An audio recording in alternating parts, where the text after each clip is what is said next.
सब्जी वाले के यहाँ जाओगे? अच्छा, सब्जी वाले के यहाँ जाओगे, क्यों?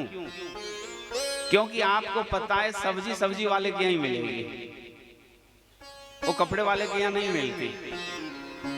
हम आनंद चाहते तो हैं, लेकिन हम आनंद कहाँ से चाहते हैं? या तो कपड़े से, या पैसा से, या दुनिया से, या दुनिया की वस्तुओं से। अच्छा बेड मिले, अच्छी कोठी मिले, अच्छी गाड़ी मिले, ये दुनिया की वस्तुएं। तो दुनिया की वस्तुओं से चाहेंगे, या पैसा से चाहेंगे, या दुनिया वालों से चाहेंगे। इससे ज्यादा तो आप आगे कुछ नहीं। लेकिन इनके पास तो खुद के पास आनंद नहीं है, तो सब दुखी हैं। इनसे सुख नहीं मिलता, इनसे आनंद नहीं मिलता।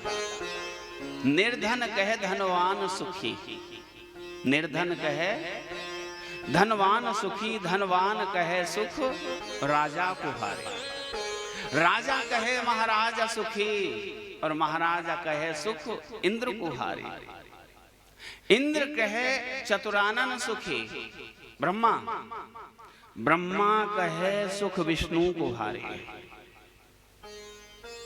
अब बताइए सुख टिकेगा का? तुलसीदास विचार करें, हरि भजन बिना सब जीव दुखारे। जो विष्णु कहता है ना, विष्णु क्या कहते हैं भागवत में? बोले अहम भक्त पराधीनो, मैं स्वतंत्र नहीं हूं, ऐसा भागवत में लिखा है भगवान ने। है क्या है? बोले मैं पराधीन हूं, मैं स्वतंत्र नहीं हूं, मैं पराधीन रहता हूं। जैसा मेरे भक्त चाहते हैं मुझे वैसा करना पड़ता है। सुख अगर हमें चाहिए, आनंद यदि हमें चाहिए, तो आनंद हमें दुनिया से, दुनिया की वस्तु से नहीं मिलेगा, केवल भगवान की कथाओं से, भगवान के नाम से मिलेगा। क्योंकि आनंद के देने वाले परमात्मा हैं। हम उसका कीर्तन, हम उसका ध्यान, हम उसका स्मरण करेंगे तो हमें आनंद की प्राप्ति होगी। लेकिन हम उनका स्मरण नहीं करते, उनका ध्यान नहीं करते, हम केवल दुनिया की वस्तुओं का ध्यान करते हैं, दुनिया की रहने वालों का ध्यान करते हैं, तो हमें आनंद मिलेगा कहाँ? ये तो स्वयं ही दुखी हैं, ये स्वयं ही सुखी नहीं है। तीन भगवान के रूप हैं, और तीनों में हमें ध्यान देना चाहिए हमारे पास कौन सा रूप भगवान का नहीं है। सच्चिदानंद रूपाय विश्वोत्पत्त्यादि हेतवे। प्यारे श्रोताओं, विश्व को उत्पन्न करना, सबका पालन करना, और समय आने पर संहार करना, यह भी मेरे गोविंद का काम है। भगवान की कृपा से उत्पत्ति होती है, बेटा बेटी होते हैं घर में। ऐसा कोई दुनिया में है जो ये नहीं चाहता मेरे यहाँ बेटा ना हो? फिर भी नहीं होते। ऐसा कोई नहीं है जो ये नहीं चाहता मेरे घर में बेटी ना हो, एक तो हो। प्रभु की मर्जी है, क्योंकि उत्पत्ति, पालन और संहार ये परमात्मा के अधीन है। भगवान की मर्जी से ही आगे चलना है। तापत्र विनाशाय, तीन प्रकार के दुख होते हैं दुनिया में, दैविक, दैहिक और भौतिक। दैविक का मतलब है किसी देवता के द्वारा, किसी भूत प्रेत के द्वारा, किसी स्टार के ग्रह के द्वारा, राहु केतु शनि, कोई भी हो, हमें कोई कष्ट मिल रहा है, उसे क्या कहेंगे? दैविक। देव के द्वारा दिया गया कष्ट, देव के द्वारा, दैविक। दैहिक का मतलब है शरीर में कोई भी बीमारी हो जाए, ये दैहिक है। भौतिक का मतलब है बहुत ज्यादा प्राणियों को एक साथ में जो कष्ट होता है। अब दैविक हो, दैहिक हो, भौतिक हो, तीनों प्रकार के तापों को मिटाने वाले केवल भगवान कृष्ण हैं। दैविक भी मिटेगा, दैहिक भी मिटेगा, भौतिक भी मिटेगा। नियम अनुसार अगर आपके जीवन में भगवान की साधना है तो ऐसा नहीं हो सकता कि आपके जीवन से कष्ट न मिटे। प्रतिकूल परिस्थितियां जीवन में आ सकती हैं, ध्यान देना भाई, हर किसी को आई, आपको नहीं, परमात्मा भी दुनिया में आए तो प्रतिकूल परिस्थितियों का सामना परमात्मा को भी करना पड़ा। लेकिन प्रतिकूल परिस्थिति जीवन में आए और आसानी से निकल जाए, ये समझो देव की पूर्ण कृपा आपके ऊपर है। भाई आंधी आए, तूफान आए और उसमें भी वृक्ष सलामत रह जाए तो समझो कोई बात नहीं है। ऐसे ही जीवन में ये प्रतिकूल परिस्थितियां आती हैं, चाहे वो दैविक हो, चाहे वो दैहिक हो, चाहे वो भौतिक हो, कोई भी जीवन में आएगी, जीवन से निकल जाएगी अगर ठाकुर जी की कृपा है तो। नैमिषारण्य की बड़ी पवित्र भूमि, बड़ी श्रेष्ठ भूमि, वहां भी 88,000 सौनकादिक ऋषि सभी वहां बैठे हुए थे। उनके मन में एक बात उत्पन्न हो गई, एक विचार आया। उन्होंने विचार किया कि आगे जो कलयुग का मनुष्य है इसका स्वभाव आश्री हो जाएगा, मतलब ये भगवान का ध्यान तो नहीं कर पाएगा। क्यों नहीं कर पाएगा? क्योंकि ये मंदिर में भी बैठेगा तो इसके मन में घर का काम ही चलेगा कि घर में क्या हो रहा है, या बच्चों को स्कूल जाना है, या क्या करना है। कथा में बैठ के भी याद घर की आएगी। जब ये मन से भगवान को समर्पित नहीं हो पाएगा, नहीं कर पाएगा तो क्या होगा? कल्याण नहीं होगा, मोक्ष नहीं मिलेगा और ऐसी स्थिति में नरक जाना पड़ेगा। तो क्या इसके कल्याण का कोई रास्ता मिलेगा जो ऐसा साधन हो, बड़ा सरल हो, सूक्ष्म भी हो, छोटा भी साधन हो? सामने से देखा तो सूत जी महाराज आ रहे थे, चेहरा चमक रहा था और आश्चर्य की बात देखिए, प्रेम से बोलिए राधे राधे। जो 88,000 सौनकादिक ऋषि हैं, कितने? 88,000। इनमें सूत जी महाराज के दादाजी भी बैठे हैं। ये कोई साधारण संत नहीं है। उनके परदादा भी बैठे थे सूत जी के सामने ही 88,000 में। लेकिन आश्चर्य की बात यह है, जैसे ही वो पहुंचे सूत जी, सबने खड़े होकर के प्रणाम किया, जबकि इनकी अवस्था कितनी? 20 साल की। सूत जी महाराज की अवस्था थी 20 साल की और इनके दादा और परदादा जो बैठे उनकी हजारों साल से ज्यादा उम्र थी।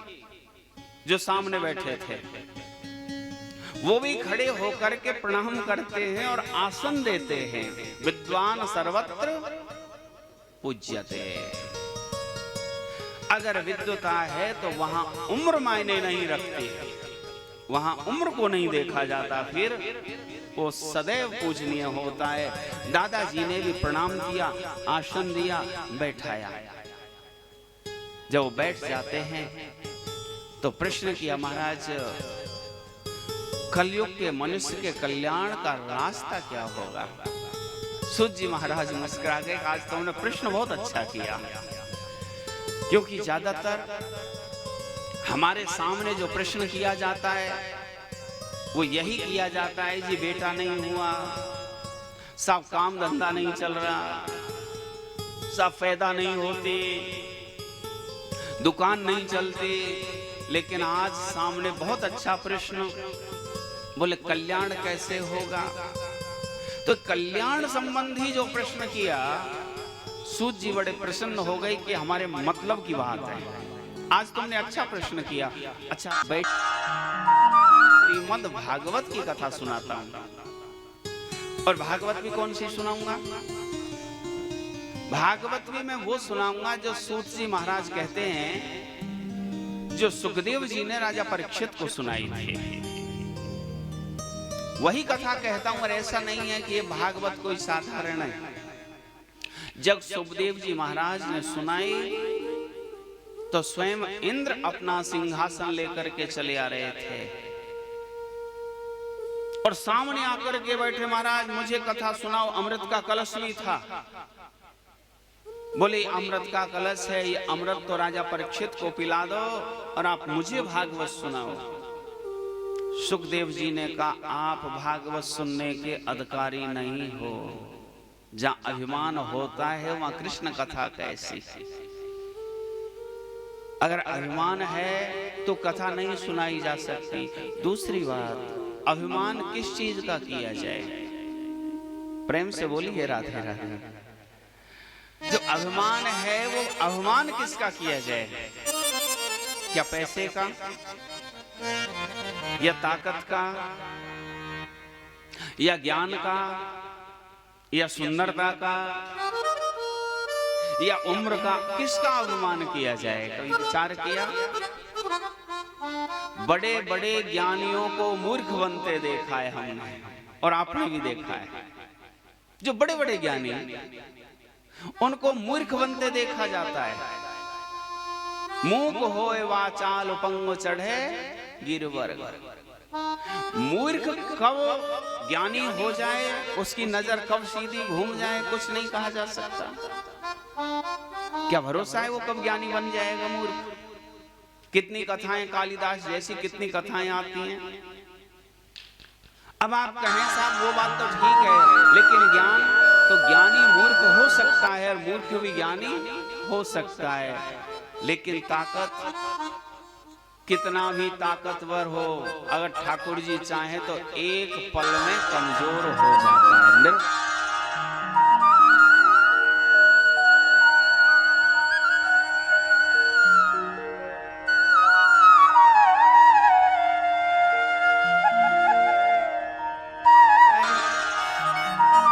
क्या भगवान राम की सेना में हनुमान जी सबसे ताकतवर थे?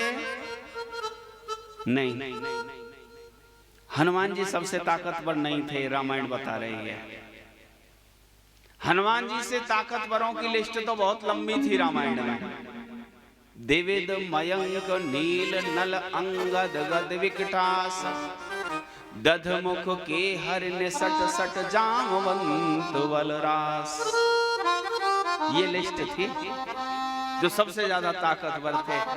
लेकिन समुद्र हनुमान जी महाराज लांघ जाएं, और कोई क्यों नहीं लांघ पाया? इतना इतना बलवान वानर, जामवंत जैसे महायोद्धा 27 दिन तक जिनसे भगवान कृष्ण युद्ध करे। अब आप अनुमान लगा सकते हैं भगवान कृष्ण 27 दिन जिसके साथ युद्ध कर सकता है, उसमें कितनी ताकत रही होगी। क्या वो कमत है? लेकिन समुद्र को केवल हनुमान जी महाराज लांघे और सब पीछे हटे। भाई हमारी सामर्थ्य से बाहर है, क्योंकि कृपा हनुमान जी के ऊपर ही थी, मेरे राम जी की। ताकतवर कब कमजोर हो जाए? पंगु चढ़े गिरवर वहा। क्या ये शरीर अपना है? चलो बच्चों की, परिवार की, घर की बात छोड़िए। क्या अगर ये शरीर अपना है तो ऐसा कोई आदमी है जो बुढ़ा होना चाहता है? प्रेम से बोलिए राधे राधे। बुढ़ा होना कोई नहीं चाहता, लेकिन बुढ़ापा आ जाता है। जरा जन्म दुखो दतात्म्यमानम। बुढ़ापा तो अपने आप में ही दुख लेकर के आता है। कोई नहीं है जो बुढ़ापा लेना चाहता है, केवल हम बुढ़ापे को और रोकना चाहते हैं, हम बुढ़ापे को लौटाना चाहते हैं। बाल भी सफेद हो जाएं तो डाई लगा के रोकना चाहते हैं।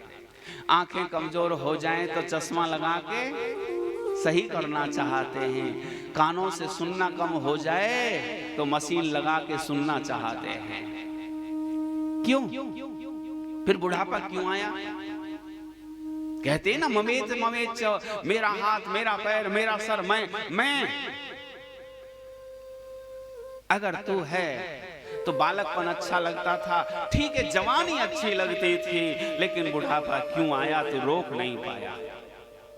एक एक घड़ी, एक एक पल, एक एक दिन बुढ़ापा तेरे नजदीक आ रहा है।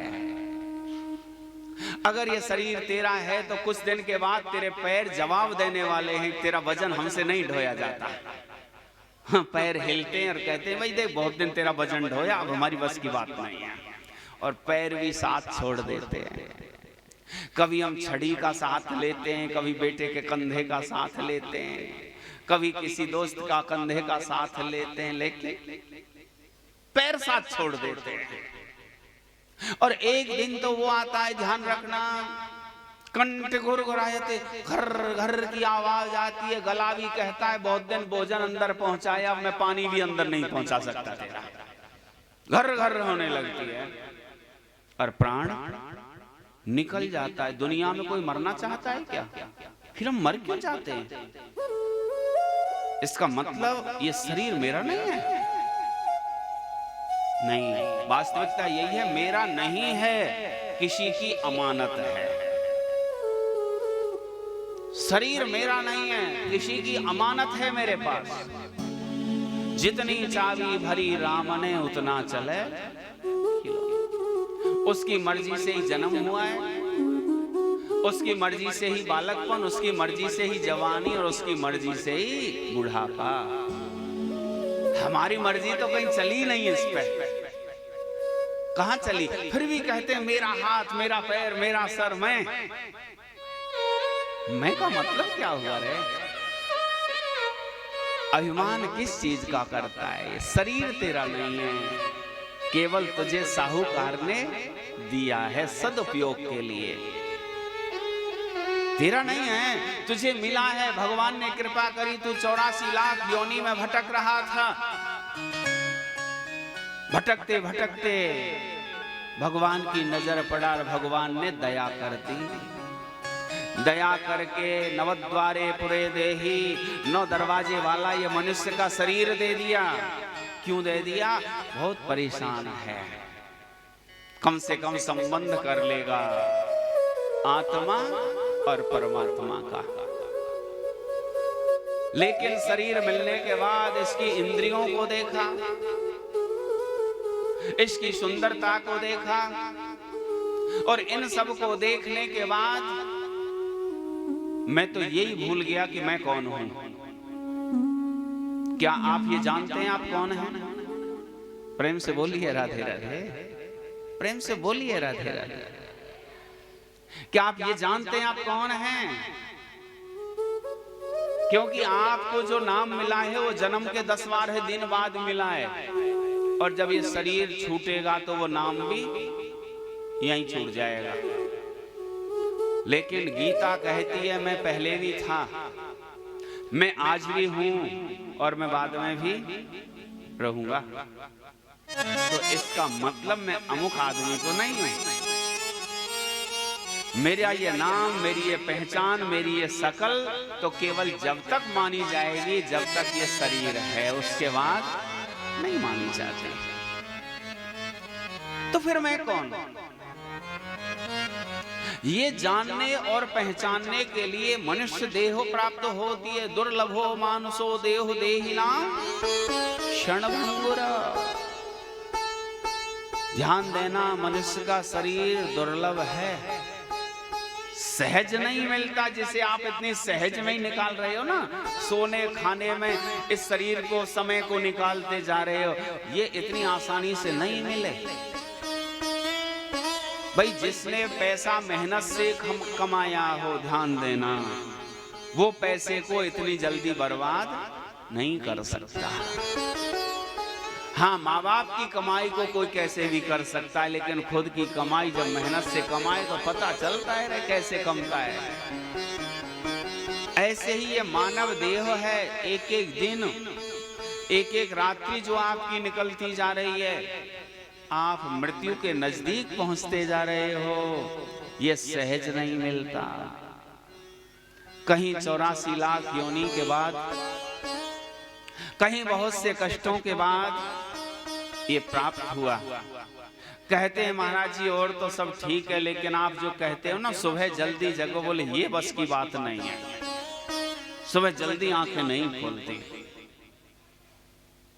तो इसका मतलब क्या ये मानव देह केवल सोने के लिए?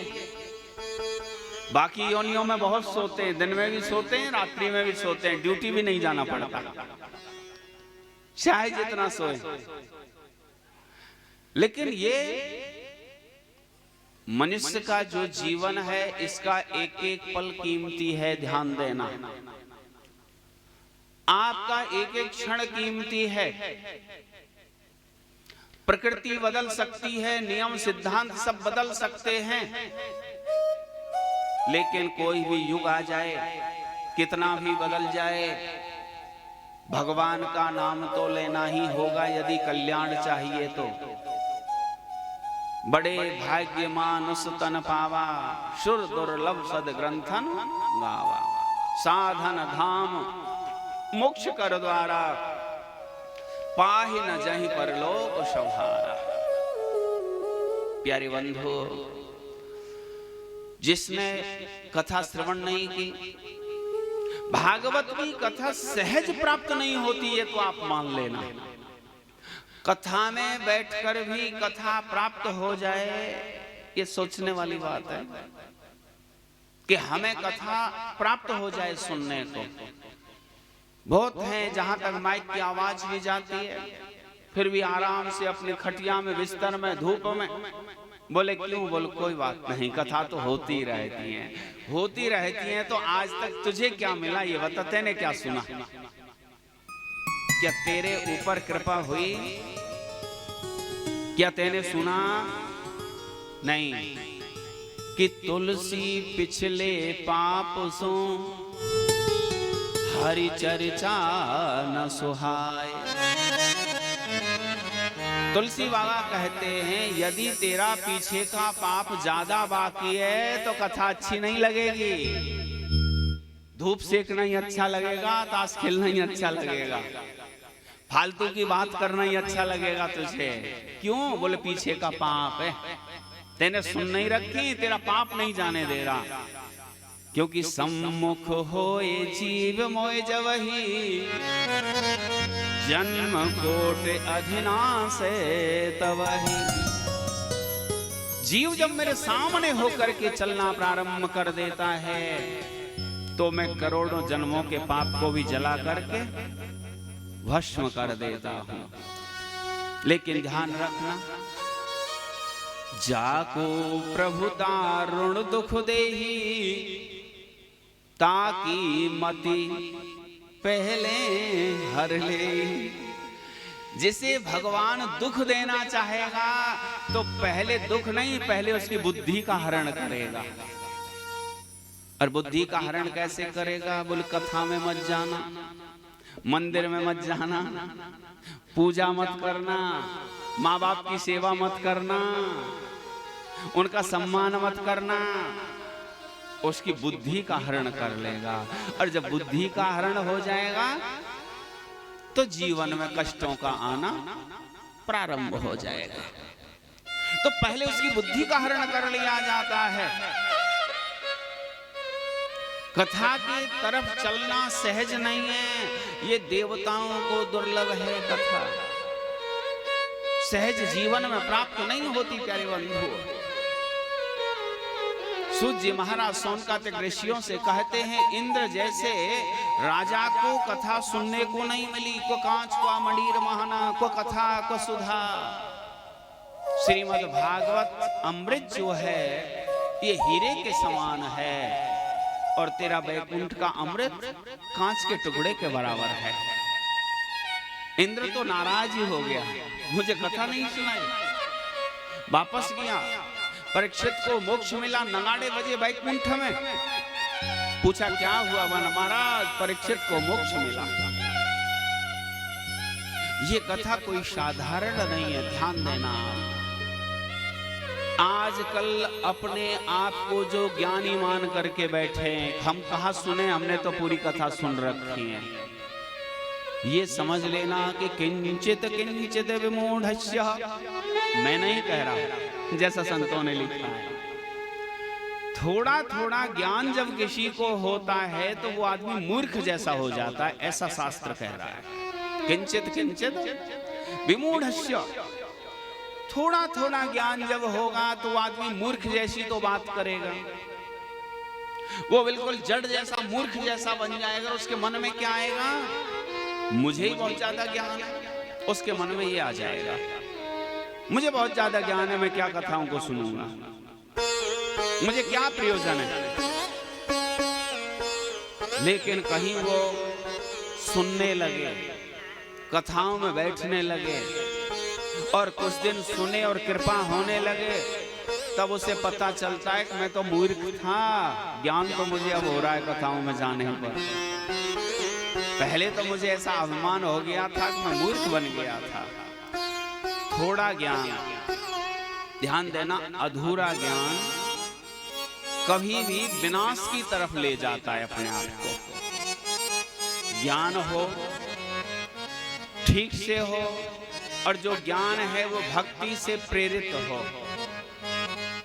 भक्तमाल में एक चरित्र आता है, कहीं चोरी हो गई थी,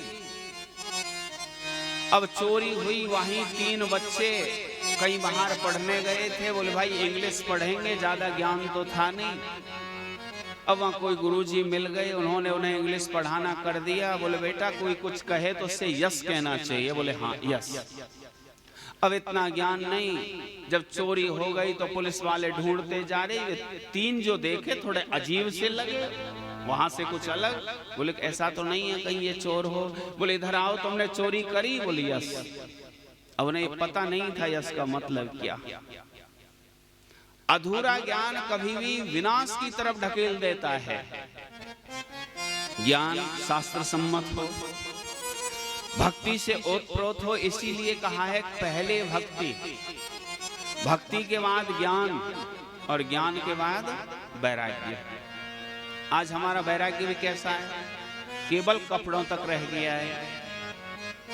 आज लाल कपड़े, पीले कपड़े पहने, थोड़ा दाढ़ी वाड़ी बड़ी, बोले कौन है? बोले बाबा जी। वैराग्य, वैराग्य में आ गया साहब। वैराग्य का मतलब घर छोड़ना नहीं होता, बाबा जी होना नहीं होता। वैराग्य का मतलब, वैराग्य का मतलब ये नहीं है कि आप कपड़े का कलर चेंज कर दो। वैराग्य का मतलब होता है तुम्हारे मन में से वासनाएं मिट जाएं। आशा ही परमम दुःखो नैराश्यम परमम सुख। भाई तुम्हारी आशा समाप्त हो जाए। आशा का मतलब मेरी बहू और मेरा बेटा मेरी सेवा करेंगे, मेरा कहना मानेंगे, आशा है। और अगर उन्होंने सेवा नहीं करी, कहना नहीं माना, तो दिमाग बिगड़ा या नहीं बिगड़ा? शास्त्र क्या कह रहा है? आशा को समाप्त कर दो। अब उसमें जब आप निराशा में आ जाओगे तो वो थोड़ी भी सेवा करेंगे आपको बहुत अच्छा लगे। मुझे तो इतनी उम्मीद भी नहीं थी कि बहू मुझसे बोलेगी, तो मेरे से बोलती है, मेरा सम्मान करती है। तो क्या होता है? फिर आप प्रसन्न रह सकते हो। धीरे धीरे करके मन में से वासनाओं को मिटाना, मन में से काम को मिटाना, मन में से क्रोध को मिटाना, लोभ को मिटाना, इसे कहते हैं वास्तविक वैराग्य। हमारे सुदामा जी घर में ही रहते थे, ध्यान देना, और पत्नी साथ में रहती थी। पत्नी को छोड़ के नहीं गए कभी। लेकिन सुखदेव जैसे आचार्य क्या कहते थे? बोले विरक्त, ये तो वैराग्य है साहब, इनको तो विरक्त हैं, इन्हें कोई वासना नहीं है, इन्हें कोई काम नहीं है, मतलब ये सच्चे संत हैं, ऐसा सुखदेव जी ने बोला था। जब ऐसा वैराग्य जीवन में आता है, तब है तारण, भगवान को प्राप्त करना। ऐसे वैराग्य के बाद, वासनाओं को मिटाने के बाद, तो ये कोई साधारण कथा नहीं है।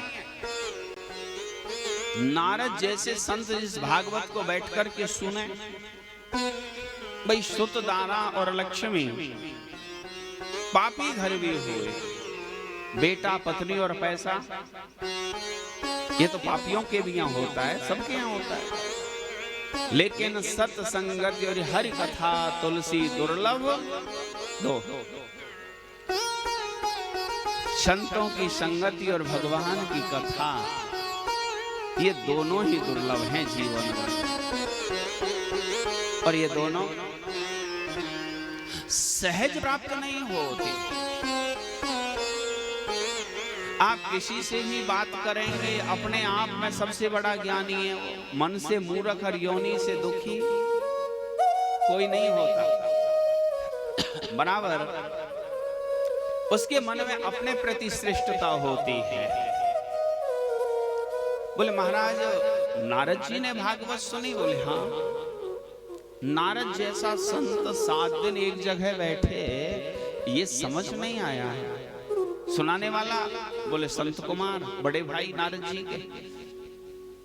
महाराज ये दोनों जो संत हैं विपरीत स्वभाव के हैं, दोनों का आपस में स्वभाव ही नहीं मिलता कभी। संतों को घूमना पसंद नहीं आता, नारद जी को बैठना पसंद नहीं आता। संत कुमार जल्दी से खड़े नहीं होते और नारद जी जल्दी से बैठते नहीं हैं। तो उन्होंने 7 दिन बैठकर के भागवत की कथा सुनी। इसका मतलब? बोले हाँ महाराज, इसका मतलब था एक बार नारद जी ने विचार किया कि अहम तो पृथ्वी ज्ञातो यत्वा सर्वोत्तमामिति पुष्करम च प्रयागम च काशीं गोदावरीं तथा हरिक्षेत्र कुरुक्षेत्र श्रीरंग सेतु बंधनम। एक बार मैं पृथ्वी पर गया। नारद जी कहते हैं क्यों गया मैं पृथ्वी पर? सर्वोत्तम मामिति, जो पृथ्वी है वो सर्वोत्तम है। अब ध्यान देना, ये समझने वाली बात है। वो कहते हैं कि पृथ्वी गौलोक धाम, वैकुंठ धाम और स्वर्ग से भी उत्तम है। तो क्या है? बोले पृथ्वी है। पृथ्वी सर्वश्रेष्ठ मानी जाती है, इसीलिए मैं पृथ्वी पर गया। सबसे पहले कहां? पुष्करम चौक। पुष्कर कहां है? राजस्थान। और पुष्कर में क्यों गए? क्योंकि वो तीर्थों के गुरु हैं। वहां गए प्रयागम चौ। अब प्रयाग में गए जी। प्रयाग में क्यों गए? वो तीर्थों के राजा हैं। लेकिन वहां से भी नारद जी चले। काशी गोदावरी तथा काशी गए, गोदावरी गए, हरिक्षेत्र कुरुक्षेत्र, अनेक तीर्थों में नारद जी गए। लेकिन उनका मन बेचैन हो गया। तीर्थों में देखा न योगी नेव सिद्धो वा न ज्ञानी सक्रियो नरः कलिदावानलीनाढ्यो साधनं भस्मतां गतः। तीर्थों में बड़े बड़े सटों ने अड्डे बना लिए। जहां राधे राधे हरी हरी होती थी वहां हाय हाय हो रही है। वहां सबको धन की होड़ लगी है, कौन ज्यादा से ज्यादा धन लेकर के इकट्ठा करे। वहां जाने से मन को तसल्ली नहीं मिलती। न ज्ञानी सक्रियो न, कोई ज्ञानी नहीं है, कोई सिद्ध नहीं है, कोई संत नहीं है। तीर्थों में केवल सब धन के पुजारी हैं, लक्ष्मी के पुजारी हैं। सब पैसा इकट्ठा करने में लगे। नारद जी का मन बड़ा बेचैन हो गया। नारद जी ने कहा इससे तो गृहस्थ जीवन अच्छा।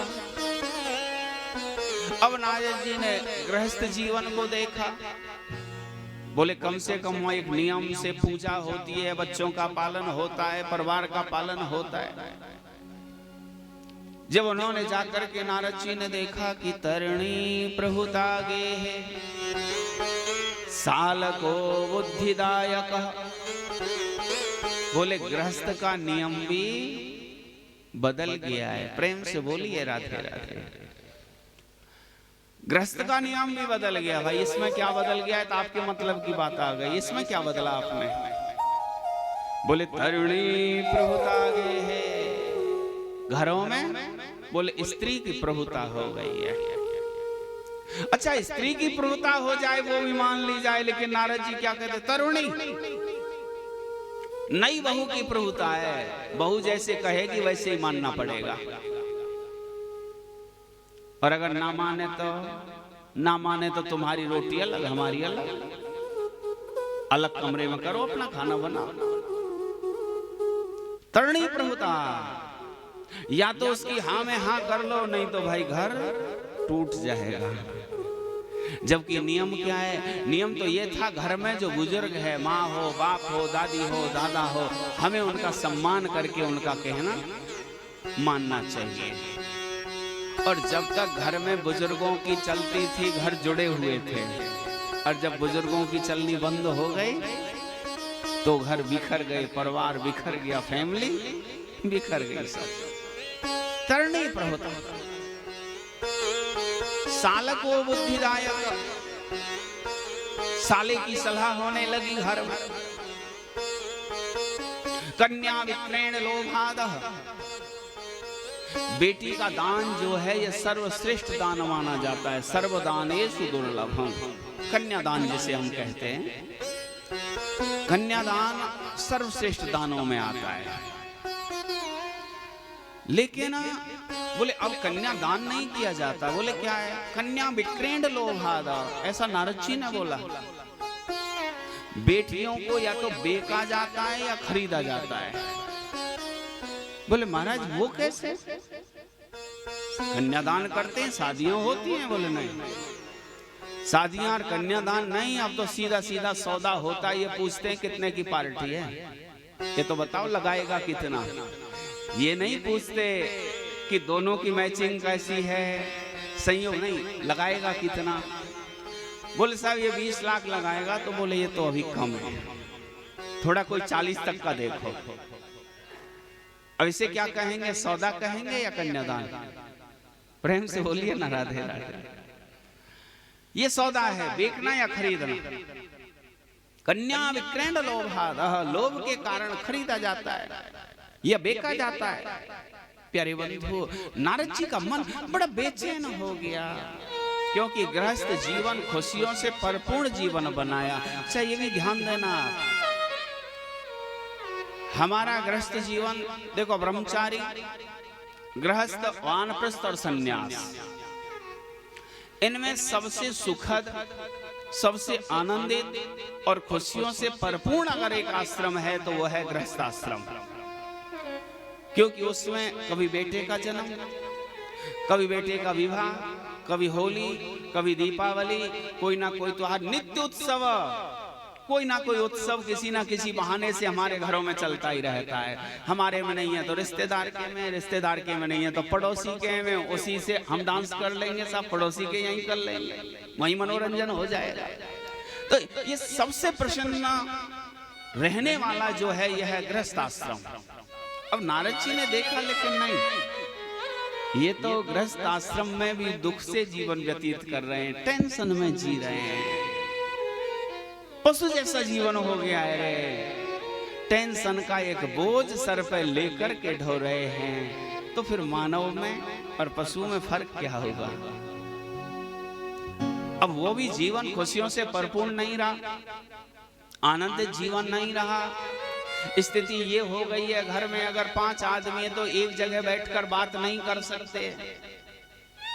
और आश्चर्य की बात अब तो ये है, 5 अगर एक जगह बैठे भी हों तो सबके मोबाइल चलते मिलेंगे, एक दूसरे की बात में ध्यान ही नहीं है क्या हो रहा है। बस ये है क्या कमेंट क्या करना है, जवाब क्या देना है। प्रेम से बोलिए ना, राधे राधे। कई घरों में सुबह से शाम तक एक बार भी चेहरे पर हंसी नहीं आती है, और जिस घर में एक बार भी हंसी ना आती हो, क्या हो सकता है कि उस घर में बीमारी ना बढ़े? एक घर भी जिसमें साथ बैठकर के घर में एक बार भी दिन में ना हंसते हो, तो क्या हो सकता है कि हम स्वस्थ रह लें? हम स्वस्थ नहीं रह सकते,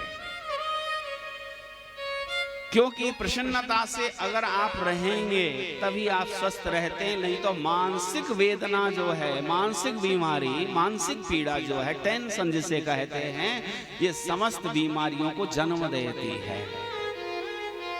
और बात यही है कि हमारे घर में कमी कुछ नहीं है, फिर भी हंसी गायब है।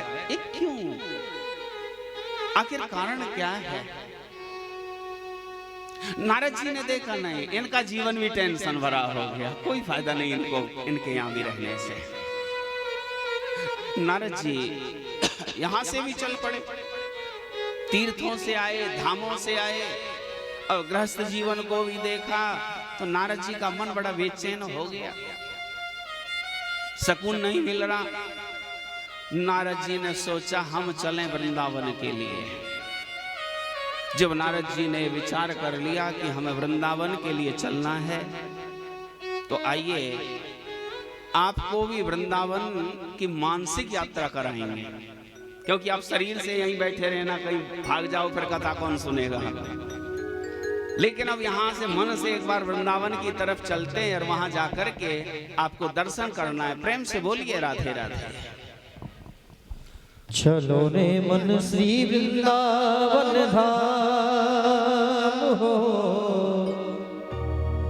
चलो रे मन श्री वृंदावन धाम, रटेंगे राधे राधे नाम, मिलेंगे कुंज बिहारी, तोड़ेंगे कामरकारी, मिलेंगे कुंज बिहारी, तोड़ेंगे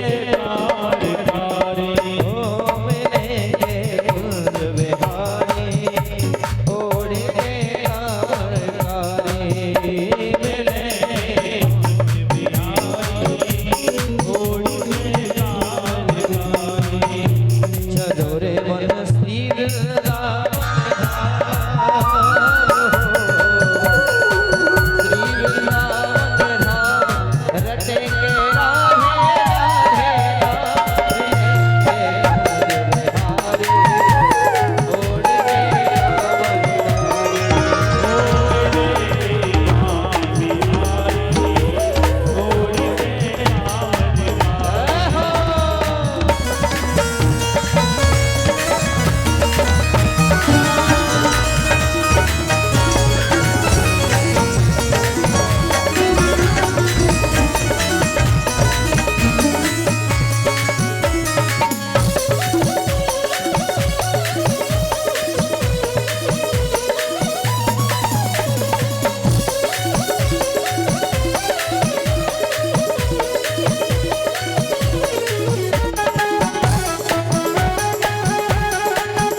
कि धन्यम वृंदावनम तेन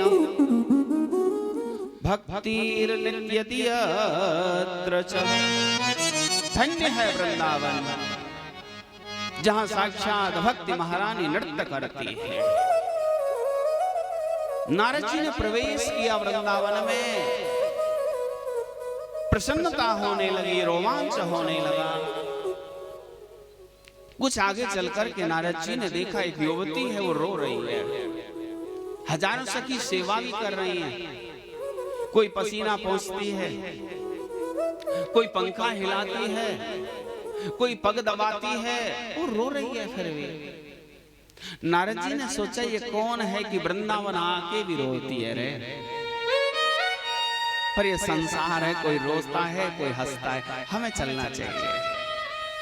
नारद जी आगे बढ़े, थोड़ा आगे गए, उस युवती की नजर नारद जी के ऊपर पड़ गई कि भो साधो क्षणम तिष्ठ मचिंतामपि नाशय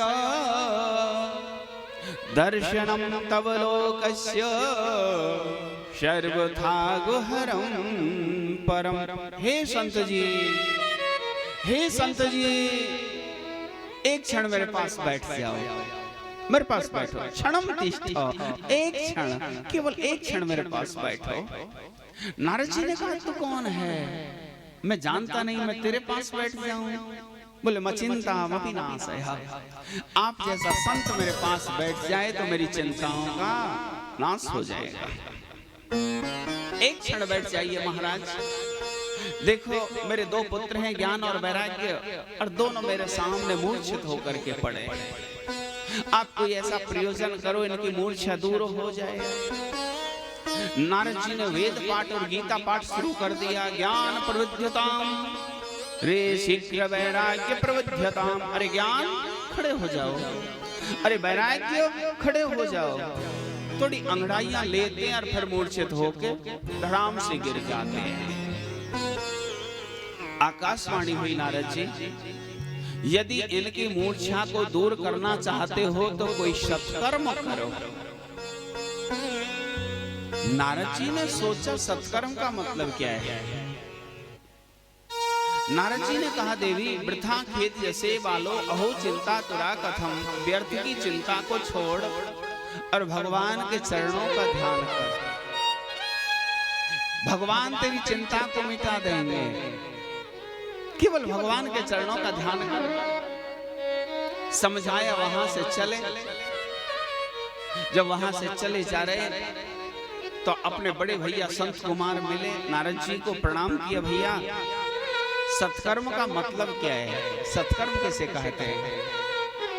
संत कुमारों ने कहा नारद जी सत्कर्म सूचको नूनः ज्ञान यज्ञ स्मृतो बुद्धै। सत्कर्म का मतलब है श्रीमद् भागवत की कथा। आप भागवत की कथा सुने तो उनकी मूर्छा दूर हो जाएगी। महाराज आपसे अच्छा मुझे कौन मिलेगा कथा सुनाने वाला? आप ही सुनाओ ना। हरिद्वार के यहाँ गंगा किनारा संत कुमार बैठ गए, नारद जी को धारा प्रवाह कथा सुनानी प्रारंभ कर दे। बड़ा आश्चर्य, हरिद्वार में कथा सुना रहे। ज्ञान वैराग्य मूर्छित वृंदावन में पड़े कि भक्ति सुतौ तौ तरणौ, उनकी मूर्छा तो दूर हो गई और जाकर के कथा मंडप में प्रकट हो गए। श्री कृष्ण गोविंद हरे मुरारे नाथेति नामानि मुहुर वदन्ति। जब बार बार ब्रह्मनाद शंखनाद होने लगा, नारद जी की नजर घूमी, जिसलिए मैं कथा सुन रहा वो काम तो मेरा पूरा हो गया। भक्ति महारानी आपका कार्य पूरा हो गया। बोले नारद जी बड़ा परोपकार किया, मेरे बच्चों की मूर्छा दूर हो गई, कोई वरदान चाहते हो? बोले हाँ देवी, आगे कलयुग आ रहा है, यदि इस तरह बैठ कर के रोएगी तो तुझे कोई नहीं पूछेगा। मैं चाहता हूं तुम अपने भक्तों के हृदय में निवास करो। बोले तथास्तु। अब भक्ति महारानी अपने भक्तों के हृदय में निवास करती है। साक्षात नारायण प्रकट हो गए। भगवान ने कहा नारद जी आपने बहुत सत्कर्म किया, कोई वरदान? बोले हाँ प्रभु, जो जिस भाव से श्रीमद् भागवत की कथा सुने उसकी इच्छा पूर्ण हो जाए। बोले तथास्तु। भागवत की कथा में ये गुण है, परमहंस संहितायाम, ये परमहंसों की संहिता है। जिस भाव को लेकर, जिस प्रयोजन को लेकर के आप श्रीमद् भागवत की कथा सुनेंगे वो कार्य आपका पूर्ण हो जाता है। लेकिन वैसी श्रद्धा आपको होनी चाहिए। और ऐसा नहीं है कि ये कथा केवल संत ही सुनते हैं। अगर कोई भूत प्रेत भी सुनता है उसका भी कल्याण हो जाता है। बोले महाराज वो कैसे? बोले एक आत्मदेव नाम के ब्राह्मण उत्तम नगर में रहते थे। धुंधली के साथ विवाह हुआ, कई साल निकल गए। एक तुलसी का पौधा वो भी सूख गया। आंगन में तुलसी थी वो सूख गई। घर में एक गाय पालते थे, गाय ने भी बच्चों को जन्म देना बंद कर दिया, जन्म नहीं देते। और आत्मदेव के भी यहाँ न तो बेटा हुआ न बेटी हुई, न पुत्रो नापि पुत्री ततश्चिंता तुरोभृशम।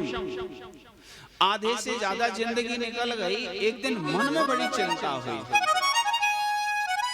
भाई गृहस्थ का मतलब क्या है? अगर बालक की घर में नहीं है तो गृहस्थ का मतलब क्या हुआ? ये तो समाप्ति की तरफ जा रहा है वंश। दुखी होकर घर से निकल गए। एक संत जी मले प्रणाम किया, गुरुजी कृपा करो। पैरों को पकड़ लिया। गुरुजी ने कहा बेटा एक जन्म में तो क्या 7 जन्म 7 जन्मों तक तुझे बेटा नहीं हो सकता, ऐसा तेरा भाग्य बिगड़ा हुआ है। बोले गुरुजी आशीर्वाद दो।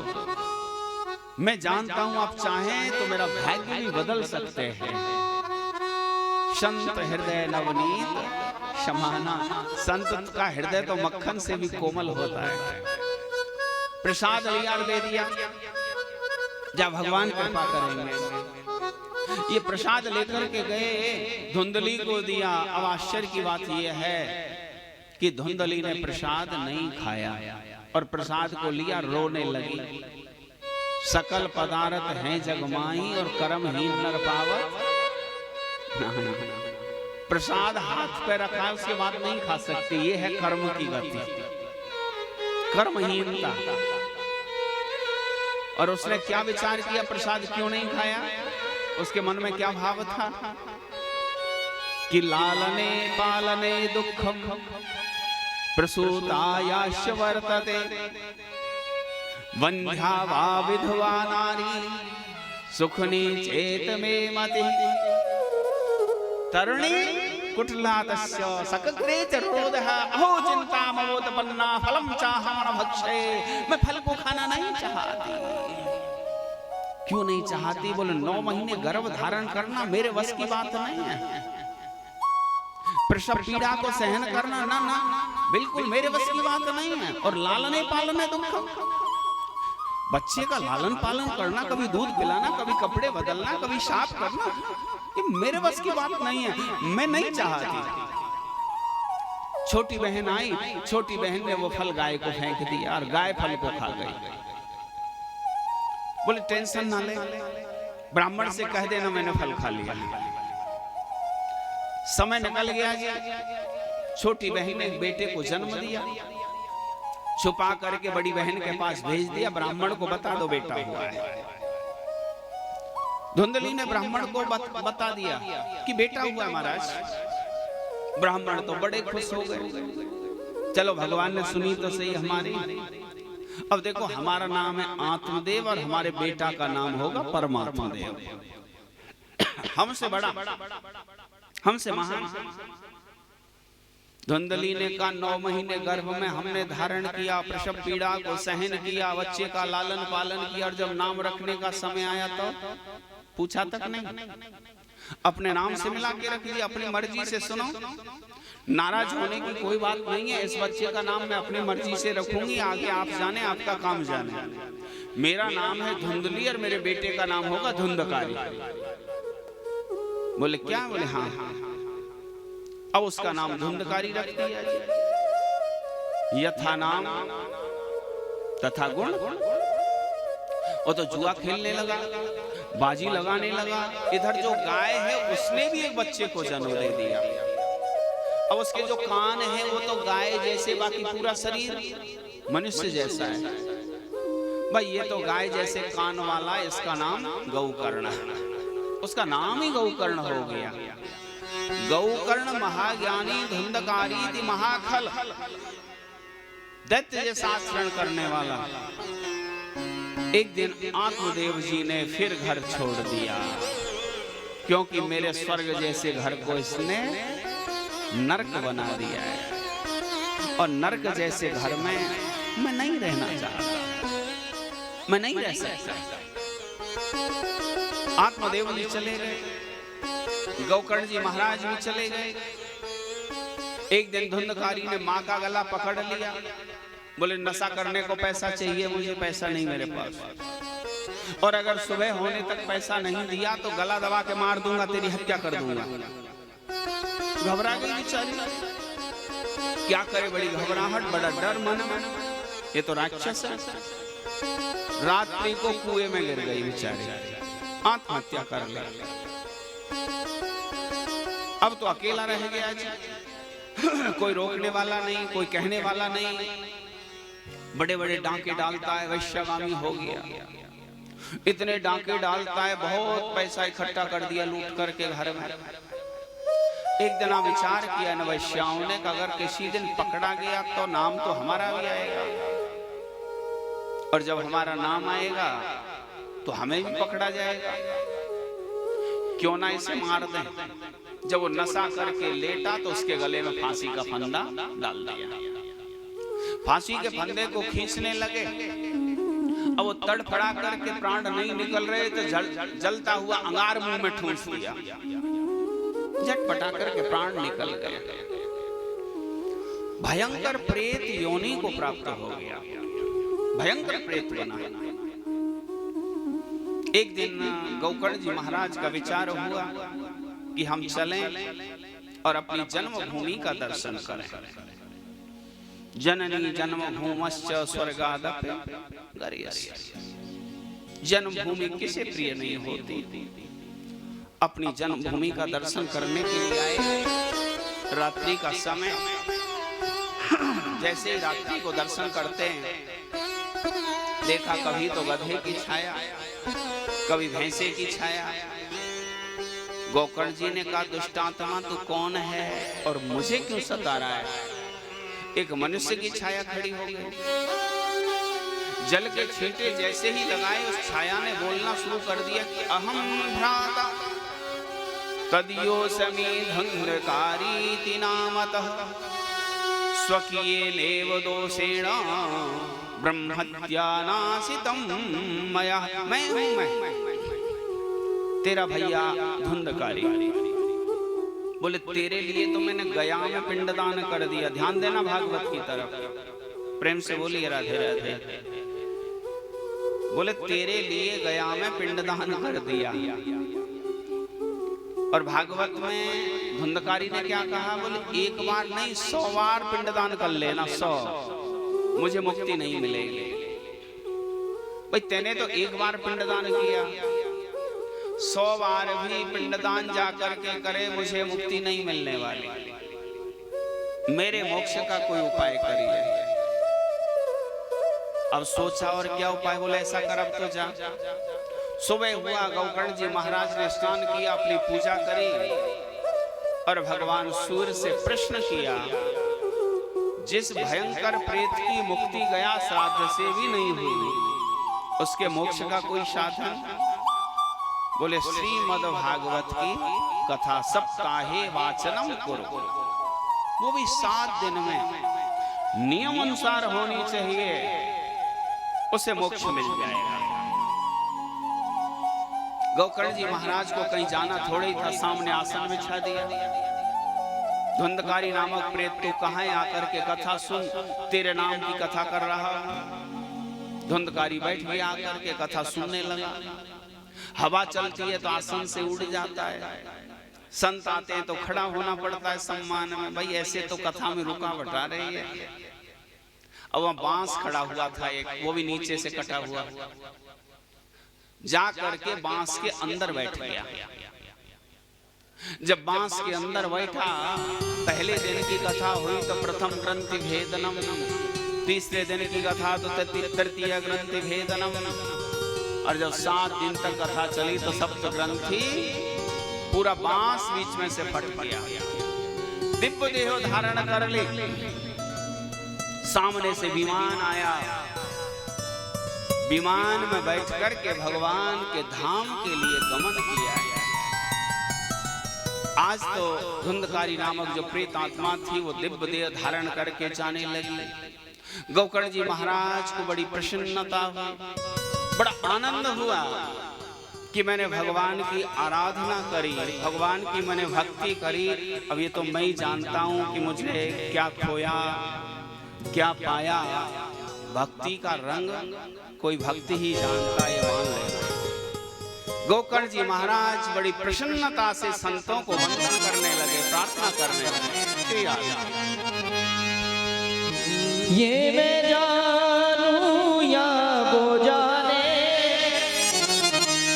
ये मैं जानूं या वो जाने, हो मोहन से दिल क्यों लगाया है, मोहन से दिल क्यों लगाया है। मैं जानूं या वो जाने, मोहन से दिल क्यों लगाया है। मैं जानूं या वो जाने, मोहन से दिल क्यों लगाया है। मैं जानूं या वो जाने, मोहन से दिल क्यों लगाया है।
सर्वेश्वर भगवान जय हो।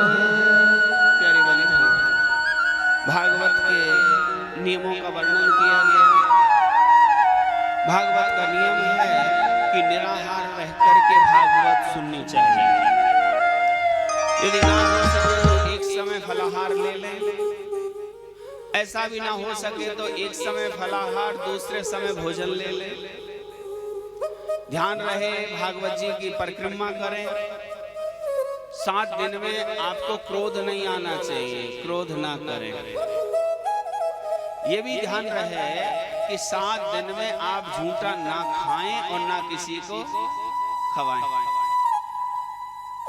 उतना भी ध्यान रहना चाहिए, कोई भी अभक्ष्य भोजन आपका नहीं होना चाहिए। मतलब जिसका हम भगवान का भोग नहीं लगा सकते, ऐसा कोई भी भोजन आपको 7 दिन में नहीं करना चाहिए। क्योंकि ध्यान देना, आप जब कथा सुनने के लिए आते हैं, आप कोई भी तीर्थ के लिए जाते हैं, आप कोई धार्मिक आयोजन के लिए आगे बढ़ते हैं, तो आप अकेले नहीं होते।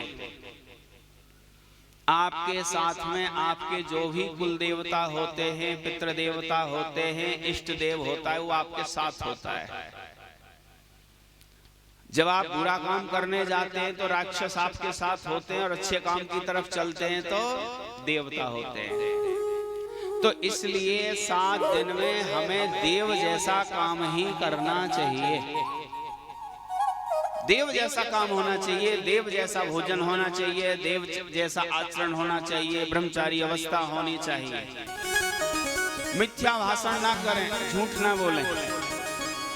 क्यों माताओं का स्वभाव होता है कि तो बातों में ही झूठ बोल लेती है बतराने के लिए, तो मिथ्या भाषण ना करें।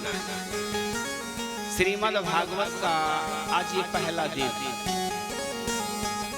और 7 दिन तक आपकी कथा चलेगी। कथा का समय 12 बजे से 4 बजे तक। तो ये समय बदलना तो नहीं चाहते आप? ठीक है, तो एक बात जरूर ध्यान रखना, 12 बजे का मतलब 12 ही होगा, और 4 का मतलब भी 4 ही होता है हमारा।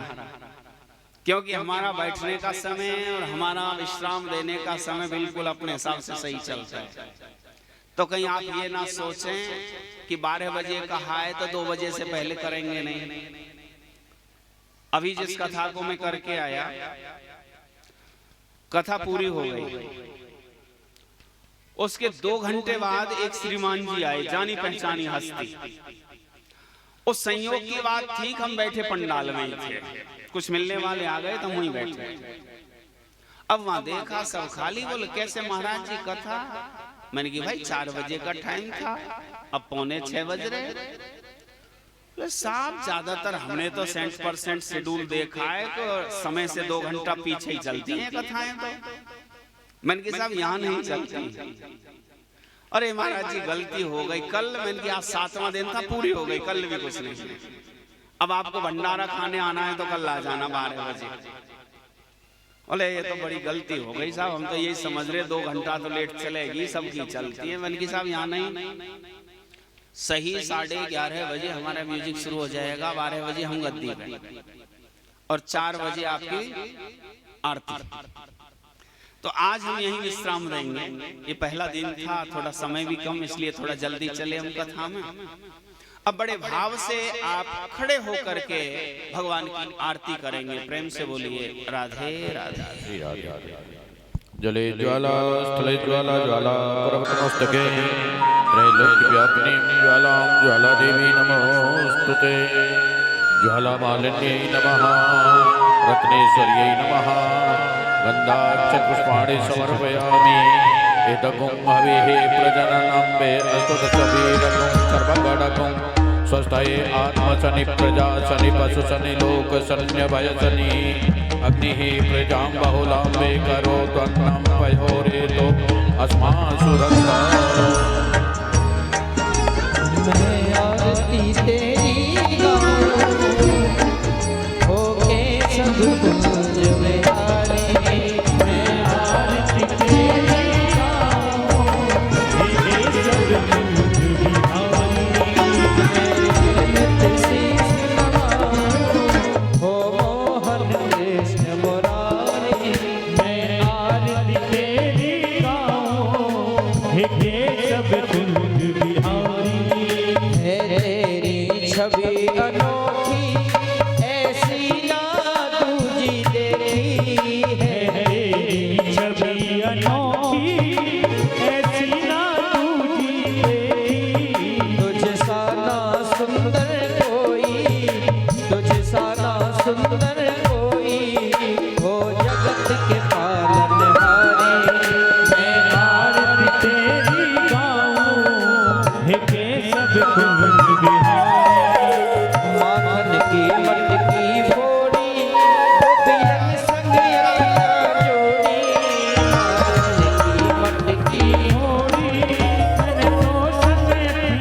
बिहारी। जब जब तू बंसी बजाए सब अपनी सुध खो जाए। जब जब तू बंसी बजाए तुझे अपनी तू बिसराए। तू सबका सब तेरे प्रेमी हो कृष्ण प्रेम अवतारी। मैं आरती तेरी गाऊं हे केशव कुंज बिहारी।